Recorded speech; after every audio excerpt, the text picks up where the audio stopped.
Ah, le TOEIC. C'est bien plus qu'un simple test d'anglais, n'est-ce pas? C'est une vraie course contre la montre, et pour beaucoup, ça ressemble à un véritable champ de mine. Mais la bonne nouvelle, c'est que comme tout jeu, il a ses règles, ses failles, et surtout ses stratégies pour gagner. Alors comment on s'y prend pour naviguer dans ce labyrinthe? L'idée ici, c'est de décortiquer tout ça ensemble pour avoir une feuille de route claire, déjouer les pièges les plus courants et bien sûr aller chercher le meilleur score possible. Allez, c'est parti. 200. C'est le chiffre. 200 questions à boucler en seulement 2 petites heures. Ça donne 45 minutes pour 100 questions de compréhension orale et 75 minutes pour 100 questions de compréhension écrite.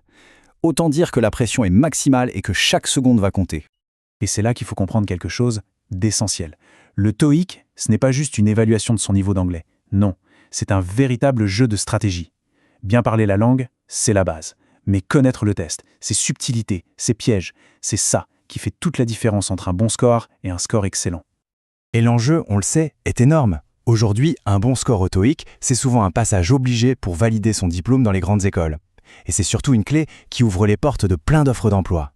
Bref, c'est bien plus qu'un test, c'est un véritable passeport pour une carrière. Bon, pour gagner à ce jeu, la première règle, c'est de bien connaître son adversaire. Alors, passons en revue les pièges les plus fréquents, ce qui coûte des points si précieux à des milliers de personnes chaque année. Premier obstacle, et c'est sans doute le plus célèbre pour les francophones, les faux amis. Vous savez, ces mots qui ressemblent comme 2 gouttes d'eau au français, mais qui veulent dire tout autre chose.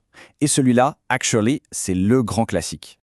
Le piège est d'une simplicité redoutable. On entend actually, et hop, le cerveau francophone fonce tête baissée vers l'idée de maintenant.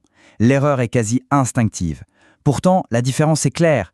Actually veut dire en fait, alors que notre actuellement se traduit par currently ou now. C'est un automatisme qu'il faut absolument casser. Et le problème, c'est que tomber dans le panneau d'un seul faux ami peut faire rater la compréhension de toute une phrase, parfois même de toute une conversation. C'est pour ça que les repérer à l'avance, c'est une étape cruciale de la préparation. Mais attention, les faux amis, ce n'est que la pointe de l'iceberg. Le TOEIC est truffé d'autres petites surprises.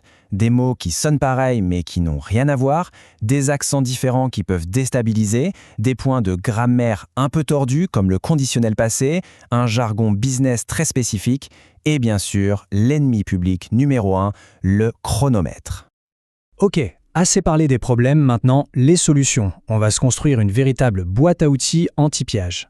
L'idée n'est pas de réapprendre l'anglais de zéro, non, mais bien d'acquérir des techniques et des réflexes qui sont spécifiques au test.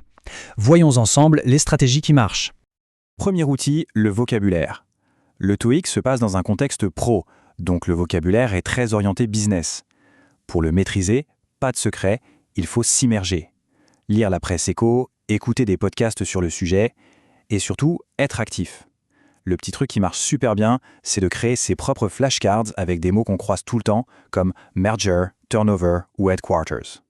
Côté grammaire, il y a une structure que les concepteurs du test adorent, le conditionnel passé.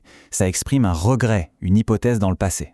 La bonne nouvelle, c'est que sa structure est quasi mathématique. Si dans la partie avec, if, on a had plus un participe passé, alors dans l'autre partie de la phrase, on aura would have plus un participe passé. C'est un schéma mémorisé, une sorte de formule magique. Face au long texte de la partie reading et avec le chrono qui tourne, c'est juste impossible de tout lire en détail. La solution, c'est une technique qui s'appelle le scanning. C'est une arme redoutable. En gros, on lit d'abord les questions, on repère les mots-clés, et ensuite on survole le texte pour trouver ces mots-là ou leurs synonymes. C'est une lecture ciblée, presque chirurgicale. Cette phrase, c'est la règle d'or pour la partie listening. Le secret, c'est d'utiliser chaque seconde de blanc, chaque moment où la voix donne les consignes pour anticiper. En lisant les questions à l'avance, le cerveau sait exactement quelle information il doit aller pêcher pendant l'écoute. On ne subit plus l'audio, on devient un chasseur d'informations. D'accord, on a la technique. Mais le jour J, il y a autre chose qui entre en jeu, le mental. La gestion du stress, du temps, de la concentration, c'est au moins 50% du résultat. Alors voyons comment rester maître de la situation.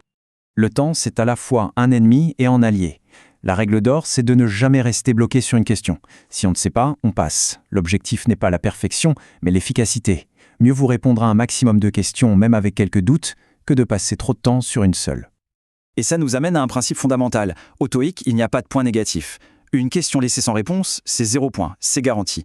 Une réponse devinée, même au hasard, c'est une chance sur 4 de marquer le point. Le calcul est vite fait, on ne laisse jamais, au grand jamais, une case vide. 2 heures, c'est long, et la concentration va forcément faire des hauts et des bas. C'est normal. Si on est complètement largué sur un dialogue, le pire serait de ruminer. Il faut accepter, lâcher prise et se reconcentrer à fond sur la question suivante. Sinon, on ne perd pas une question mais 3 ou 4 d'un coup. Il faut rester dans sa bulle et découper mentalement l'épreuve en petits morceaux pour tenir la distance. En résumé, s'il n'y a qu'une seule chose à retenir, c'est celle-ci. Le TOEIC est bien sûr un test d'anglais, mais c'est aussi et surtout un test de compétence au TOEIC. Un excellent niveau de langue ne garantit pas un score de folie si on ignore les règles du jeu. A l'inverse, une préparation bien ciblée sur la stratégie peut faire grimper le score en flèche. La question à se poser maintenant, c'est donc, par quoi on commence ? S'attaquer aux faux amis, créer des flashcards, s'entraîner au scanning ?